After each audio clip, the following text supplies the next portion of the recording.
আসসালামু আলাইকুম। ইন্ডিয়ার একটি জনপ্রিয় ডিশ যেটা আমরা ছোলা ভাটুরে নামে চিনে থাকি, সেটারই একটি সহজ রেসিপি নিয়ে আজকে চলে আসলাম। ছোলাটাকে আমি ওভারনাইট পানি দিয়ে ভিজিয়ে রেখেছিলাম। পরদিন সকালে ছোলাটা ডাবল হয়ে গিয়েছে ফুলে, সেটাকে ভালো মতো ধুয়ে আমি প্রেশার কুকারে একটু হলুদ লবণ দিয়ে সিদ্ধ দিয়ে দিলাম। এখানে আমি একটা বাটির মধ্যে 2 টেবিল চামচ পরিমাণে সুজি একটু পানি দিয়ে ভিজিয়ে রেখে দিলাম এক সাইডে। এখানে নিয়ে নিচ্ছি 3 কাপ পরিমাণে আটা। হ্যাঁ, আমি আজকে আটা দিয়েই লুচিটা বানাবো।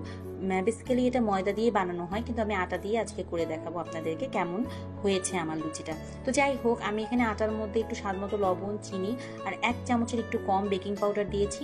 ভিজিয়ে রাখা সুজিটা দিয়ে দিলাম আর দিয়ে দিলাম 2 টেবিল চামচের মতো টক দই। 3 টেবিল চামচের মতো আমি দিয়ে দিলাম সয়াবিন তেল। ভালো মতো সব উপকরণ মাখানো হয়ে গেলে এখানে অল্প অল্প করে পানি দিয়ে আমি একটা সফট ডো বানিয়ে নেব।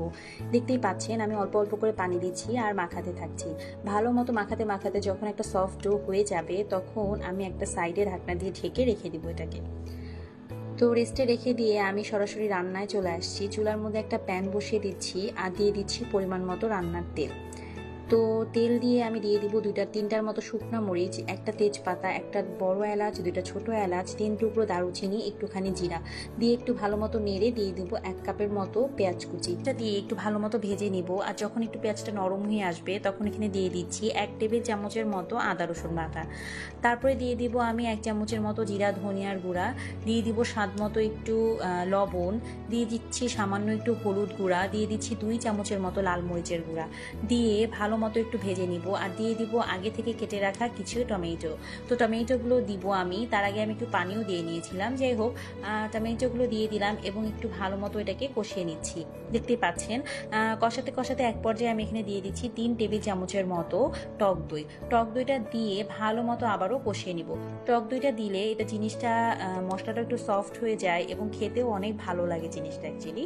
তো যাই হোক, ঢাকনা দিয়ে ঢেকে রেখেছিলাম। এক পর্যায়ে ঢাকনাটা উঠিয়ে নিচ্ছি এবং মশলাটা একটু নেড়ে চেড়ে দিয়ে দিচ্ছি আগে থেকে সিদ্ধ করে রাখা আমার কাবুলি ডাল বা যেটাই বলেন না কেন, ছোলার ডাল বা ছোনার ডাল, এক একজন এক এক রকম বলে, কিন্তু খেতে দারুণ লাগে এই জিনিসটা। ঢাকনা দিয়ে ঢেকে আমি এটাকে একটু রান্না করে নেব। দেখতেই পাচ্ছেন তো একটা পর্যায়ে ঢাকনাটা উঠিয়ে আমি এটাকে একটু ভেঙে ভেঙে দিচ্ছিলাম। কিছুটা ডাল আমি গোটা রাখবো, কিছুটা একটু ভেঙে ভেঙে দিব, যা তাতে করে জিনিসটা ভালো হয়। তো একটু পানি দিয়ে দিলাম। আমি একটু লবণটা চেক করে নিয়েছিলাম, আমার কাছে কম লেগেছে, একটু দিয়ে দিলাম। তো ঢাকনা দিয়ে ঢেকে এটাকে রান্না করে নিলাম। দেখতেই পাচ্ছেন খুব সুন্দরভাবে আমার রান্নাটা হয়ে গিয়েছে। একটু জিরার গুঁড়া উপর থেকে দিয়ে দিলাম, ভাজা জিরার গুঁড়া আসলে এটা। তো রান্নাটা আমার হয়ে গিয়েছে। এখন আমি লুচি বানানোর কাজে চলে আসলাম। দেখতেই পাচ্ছেন আটাটা আমার অনেকটাই সফট হয়ে এসেছে। আমি এখন এখান থেকে আটাগুলোকে ভাগ ভাগ করে নিচ্ছি লুচির জন্য। তো দেখতেই পাচ্ছেন খুব সুন্দর করে আমি আটাগুলোকে ভাগ ভাগ করে নিলাম এবং এখন লুচি বানাতে চলে যাব।